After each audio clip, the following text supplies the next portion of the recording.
espiritual. Es decir, el ser humano tiene que trascender con sus valores, con sus principios, y la experiencia religiosa es un camino que nos conduce a esa trascendencia. Pero sin presiones, padre. Segundo, allá voy. ¿Cómo solucionamos eso para que, cómo hacemos para que los jóvenes se enamoren de Dios? Yo creo que hay varios enfoques, y ese es un enfoque el que estamos tratando aquí. El enfoque de pronto de represión, el enfoque de obligar, y la religión no es una obligación. La religión no es seguir una doctrina, no es seguir un conjunto de doctrinas. El cristianismo, la vida experiencia religiosa, es el encuentro personal con la persona de Jesucristo. Y yo lo hablo desde lo que yo vivo, desde lo que yo siento. Yo no estoy hablando aquí cosas que me han enseñado de memoria y las estoy transmitiendo. No estoy experimentando también una experiencia con Jesucristo que la estoy expresando también como sacerdote, como joven que soy. Por lo tanto, ese es el otro enfoque, que el cristianismo, la vida, experiencia religiosa, es una opción con la persona de Jesucristo. Yo creo que también hay que saber pedir perdón, porque hay familias que de pronto no encaminan bien la experiencia religiosa.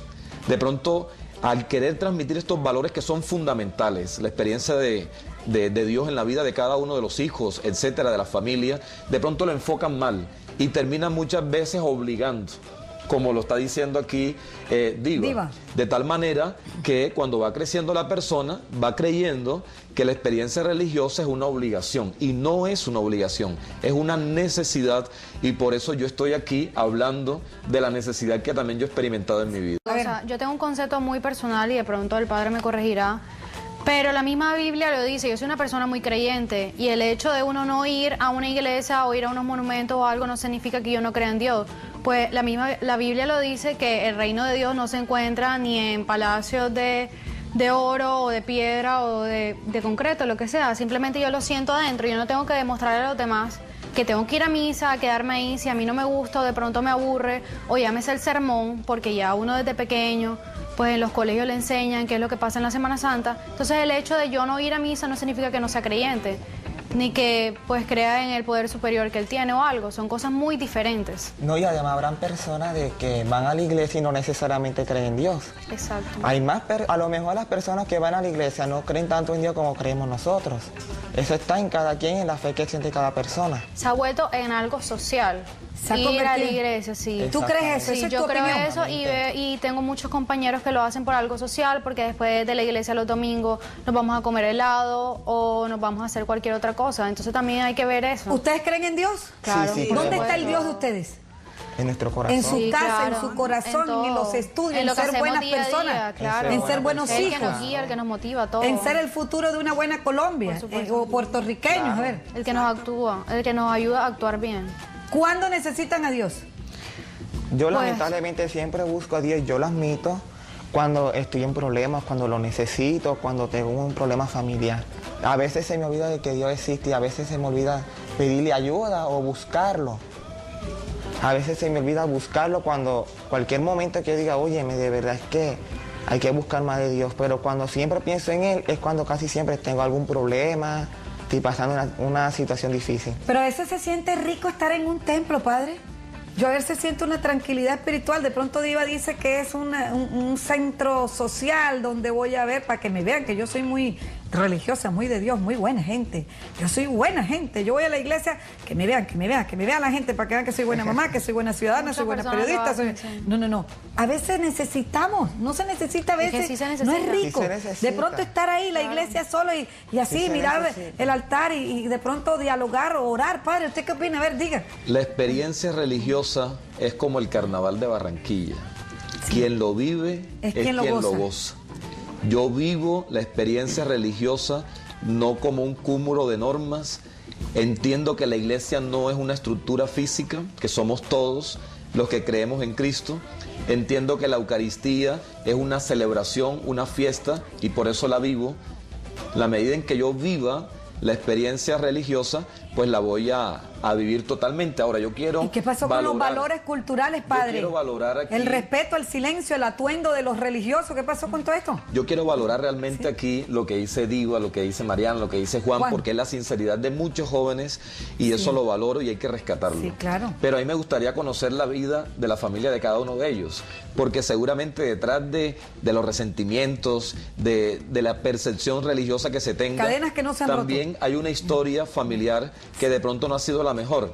Y por eso yo les recomiendo a todas las familias, primero, que la experiencia religiosa es fundamental, porque no se puede creer a solas. En mi cuarto no puedo creer solamente en Dios. Hay que orar en la habitación y todo lo demás, pero eso hay que proyectarlo en una experiencia comunitaria. Porque si yo construyo un Dios a mi manera, es peligrosísimo, porque termino yo acomodando a Dios a mis intereses personales o comunitarios. Hay dichos, por ejemplo, donde dicen, el que reza y peca, empata. Es un dicho, de ellos, que no es válido. Sí. Y no es válido porque el que reza, reza, el que peca, peca. Es decir, o tomas la opción radical de seguir a un Jesús que te transforma la vida y en ti transforma la vida de los demás, o terminas siendo un incoherente, una persona inmadura que piensa una cosa, cree otra cosa, hace otra cosa.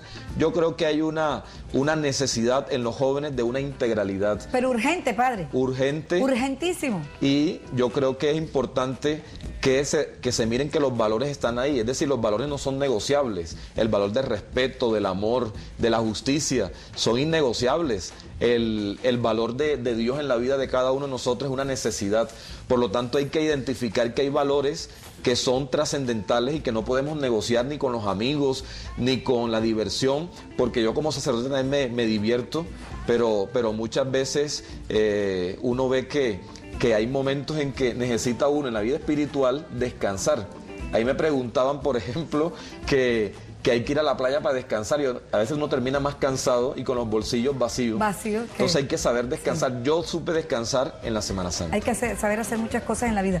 Oiga, padre, ¿no será que es que en las juventudes se está convirtiendo, como siempre, usted sabe que los jóvenes hoy en día, con todo el respeto a jóvenes porque los amo, usted sabe que los jóvenes son muy facilistas, ¿no? Y entonces ellos siempre acomodan, en su vida acomodan todo con gran facilidad. Entonces de pronto lo que dice Diva, lo piensan millones de jóvenes, pero ellos dicen que están en paz, que están tranquilos porque ellos sí creen en Dios, pero a su manera. Sí, a veces. Es un estilo. Entonces, ¿qué va a pasar con las iglesias? ¿Qué va a pasar con la iglesia, con los católicos? ¿Qué va a pasar? ¿Se va a acabar qué? Se va a acabar la iglesia porque con este concepto de esta juventud de hoy en día me preocupa, padre. Entonces no van a ir a la iglesia a orar. Yo creo que en la medida en que uno tenga la realidad como la que estamos viendo en este momento, se puede abarcar y se puede uno mirar a ver en qué ayuda. Pero es muy importante descubrir que la experiencia religiosa no podemos generalizarla, porque yo creo que estamos generalizando en algunos momentos. Sí. No podemos enfocar en una generalización de que todos los jóvenes son malos. No existen jóvenes malos. No son malos, estos que están aquí, padre, no son malos. Oigan, existen jóvenes que no saben cómo ser buenos, y yo creo que este programa está ayudando. Eso no significa que sean malos, eso no tiene que ver. No existen jóvenes malos. Yo creo que no existen jóvenes malos, sino que necesitan saber cómo ser buenos realmente. Y la experiencia religiosa, yo creo que hay que enfocarla bien. Cuando uno empieza a enfocarla bien y a vivirla, como la decía ya Mauricio, el que nos estaba llamando ahorita, y que lo felicito muy bien, me enseñaste muchísimo con lo que hablaste. Yo creo que tenemos que entrar a escuchar a los muchachos, a escucharlos y también dialogar. Yo pienso que estamos muy a la defensiva de preguntas-respuestas. Y los condenamos. No, yo creo que la rumba, ¿cuál rumba? Pero son sanos. Padre, yo siempre he dicho que mientras no haya droga, prostitución, sectas satánicas, alcoholismo, todo lo que daña al ser humano, ahí está Dios. Pero es que pasa algo que decía el padre, que el hecho de ir a la iglesia no te hace bueno. Pues hay muchos curas, con todo el respeto, que son malos, que violan a los niños y todo. Entonces una cosa no tiene que ver con la otra. Y además de eso quería hacer una pregunta, o sea, porque hay tanta polémica con respecto a ir a misa en Semana Santa. ¿Y por qué no la hay los otros días? O sea, porque es que yo he dicho, yo no es que no vaya a misa, yo sí voy a misa. Simplemente que en Semana Santa me fui de viaje con mis amigos porque aproveché toda esa semana que tengo de vacaciones en la universidad y me fui, pero yo puedo ir otros días. Pero si existe polémica porque es Semana Santa, entonces se supone que ahí hay que ir. En cambio, los otros fines de semana no. Bueno, yo soy pecador también, y todos somos pecadores, nos equivocamos. Bendito sea Dios. De lo contrario, no estuviéramos aquí hablando de Dios. Sí. Pero Dios interviene en nuestra vida y es capaz de transformarnos. Y así como en la institución de la iglesia, que somos todos nosotros, hay problemas, escándalos, también lo hay en otras instituciones, y no podemos llegar a juzgar porque nos equivocamos. Padre, ¿qué es lo que Lo segundo, que preguntaba ya Diva sobre el día de la Semana Santa, hay 52 semanas en el año. Una semana de ellas la llamamos Santa, y cuando uno se mete en la parte bíblica, yo lo entiendo. Desafortunadamente el tiempo es muy corto que tenemos en este día, desafortunadamente, pero hay muchas explicaciones bíblicas que nos permiten decir es en estos días y no en otros días en la que celebramos el fundamento de nuestra fe, que es la pasión, la muerte y la resurrección de Jesucristo, que va mucho con la Pascua judía, con la fiesta de los panes ácimos. Bueno, hay una cantidad ya en el Éxodo capítulo 12, podemos explicar muchísimo, pero desafortunadamente no hay mucho tiempo. Pero la Eucaristía se celebra todos los días, pero fundamentalmente el domingo, el primer día de la semana, hace referencia a la resurrección del Señor, que celebramos en una mayor como que fundamentación en la Semana Santa. Bueno, yo el domingo fui a misa. Eso es muy importante. No hay nada malo, yo fui a misa. ¿Pero por qué fuiste a misa? ¿Porque no había más nada que hacer o porque verdaderamente era un plan, te nació era un ir? plan, exacto. Porque Dios está vivo, porque está vivo, la resurrección, la Pascua. Yo creo que sería un fracaso, yo me sentiría fracasado el que yo vaya a un sitio simplemente para poder agradar o para poder sentirme bien emocionalmente, porque después ¿qué? Yo creo que si yo creo que yo crea de verdad, O sea, que tú dices que... si no creo, es mejor no crea. Porque yo creo que sería una persona incoherente. Si se va a creer que se crea de verdad, yo creo que eso es principio fundamental del ser humano, ser coherente con lo que uno cree y lo que uno vive realmente. Padre, me llaman la atención dos cosas importantísimas. Respóndamela, de corazón. Usted es un hombre de Dios. ¿Qué es lo que verdaderamente condena la Iglesia católica en los jóvenes cuando no se congregan un jueves y un viernes santo y se van de parranda santa? Si Dios no condena... ¿Qué castiga en ellos? ¿Qué castiga? ¿Cuál es el verdadero castigo? ¿Cuál es el verdadero pecado? A ver. Bueno. ¿En qué pecan? A ver. Ay, se ríe. Y me río no porque sea difícil responder, sino por la manera en que estás diciendo. Padre, porque es que yo estoy hablando, yo me estoy identificando con los jóvenes. Sí, mire, perdone, padre, yo veo que Diva se defiende muy bien, es una niña sana, no fue ni viernes, ni jueves, ni viernes santo, ni nada, y que se integró, que el helado, que la rumba, que no sé qué, y que no fue a rumbear el viernes, y que porque estaba cerrado la discoteca, o si no se hubiera metido en la discoteca. Entonces, ¿qué es lo que verdaderamente condena? Dios ama a sus hijos, ¿verdad? Claro. Yo creo que yo estoy hasta hablando mal porque Dios no condena a nadie. Bien mal porque Dios no castiga a nadie ni le hace daño a nadie. Bien Dios mal porque si Dios no condena, pero entonces vamos a decir, mucho padre, menos la Iglesia va a condenar. Como un papá, ¿qué es lo que sanciona Dios, Padre, en las juventudes, en la Semana Mayor o la Semana Santa? ¿Qué es lo que condena en ellos? Bueno, hablando de que la Iglesia no condena absolutamente a nadie, mucho menos Dios. Dios no lo hace, nadie condena. Cada uno se condena por sí mismo, por sus propias actuaciones, por sus propias mentalidades. Si yo decido no salvarme, no me salvo. O sea, nadie te va a condenar, nadie te va a decir, estás condenado, porque es un error. La conciencia te ayuda a recordarte los errores que cometiste, pero tampoco te condena. Cada uno se condena con sus propias acciones. Ahora, la Iglesia no condena a nadie. Cada uno se condena, ya lo decíamos. No podemos generalizar porque es una gravedad bien fuerte el decir que todos los jóvenes...